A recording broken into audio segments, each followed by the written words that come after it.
Here are Donald Trump's generalized premises when it comes to the Middle East. 1, intractable problems are, wait for it, intractable, and they're not going away. And simply saying, like a mantra, two-state solution, democracy, living side by side, peace, doesn't make it magically happen. If you just say it over and over and over, not only does it not happen, it ends up facilitating the opposite, because it turns out that terrorist groups and radicalized populations take advantage of your naivete and your stupidity in order to build up their own weaponry so as to do things like October 7th. They make common cause with terror states like Iran. They make common cause with the Houthis and with Hezbollah.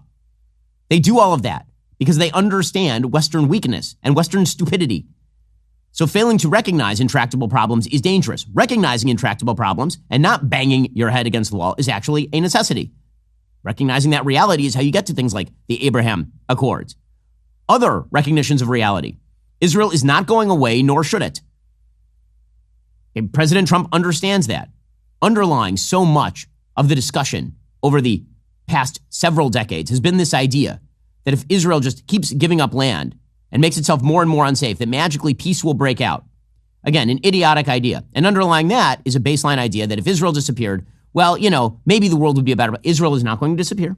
Israel is not going to go away. They're not going to surrender. They're not going to cut off their own heads. And after October 7th, they're certainly not going to allow the creation of a terror state in the heartland of the land that Israel currently is on. That is not a thing that's going to happen. Recognizing that reality is just reality. You can like it, you cannot like it. It's just the reality. And Trump plays in the world of reality. And finally, President Trump understands, again, that the conventional wisdom that all of this is central to the Middle East is wrong and a lie. He recognizes that it turns out Saudi Arabia has its own priorities that don't actually involve the Palestinians. Like, for example, economic development. That is the big priority of Mohammed bin Salman, the crown prince. What he wants more than anything is a non-oil-based economy with a future.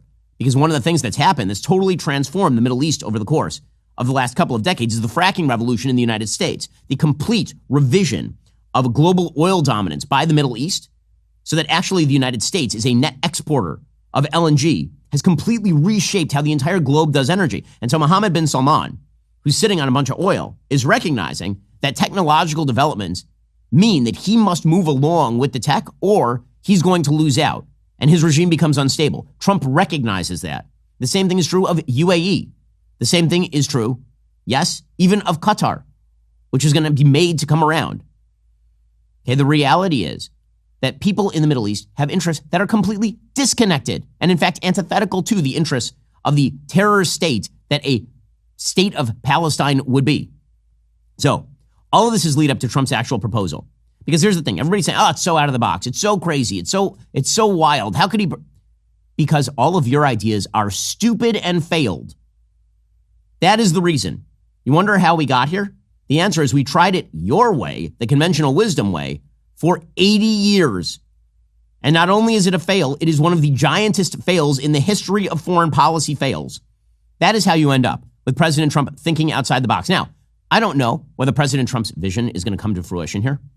I don't know whether it's an opening gambit in a broader negotiation. And we'll get to all of that.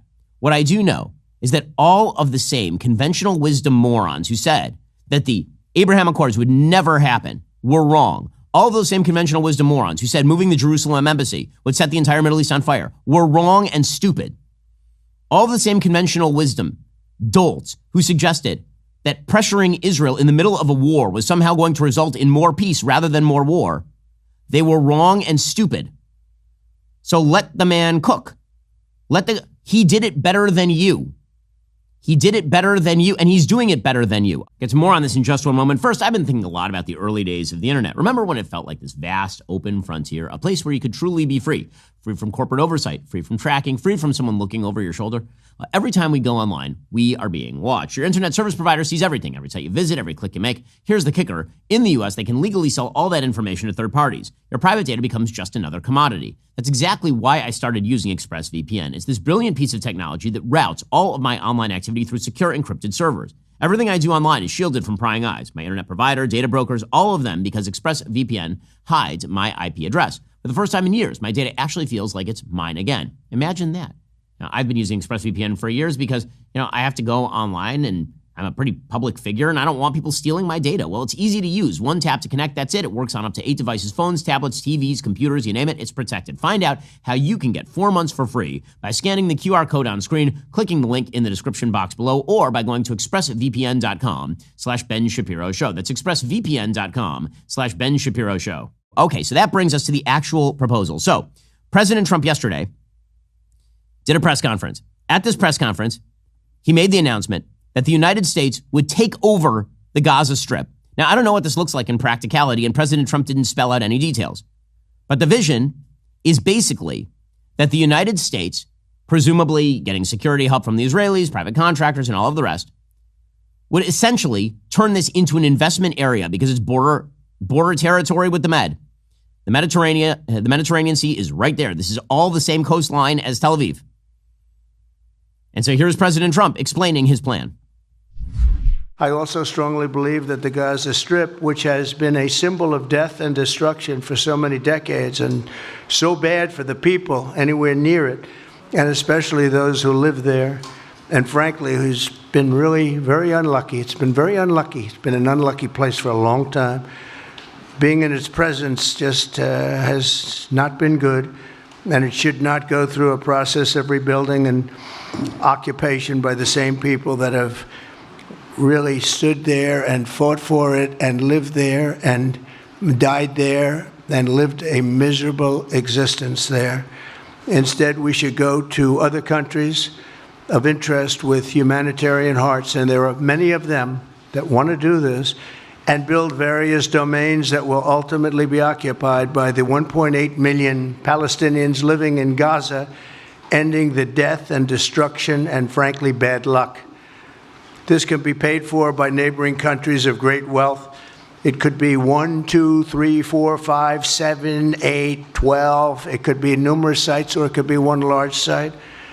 But the people will be able to live in comfort and peace, and we'll make sure something really spectacular is done. They're going to have peace. They're not going to be shot at and killed and destroyed like this civilization of wonderful people has had to endure.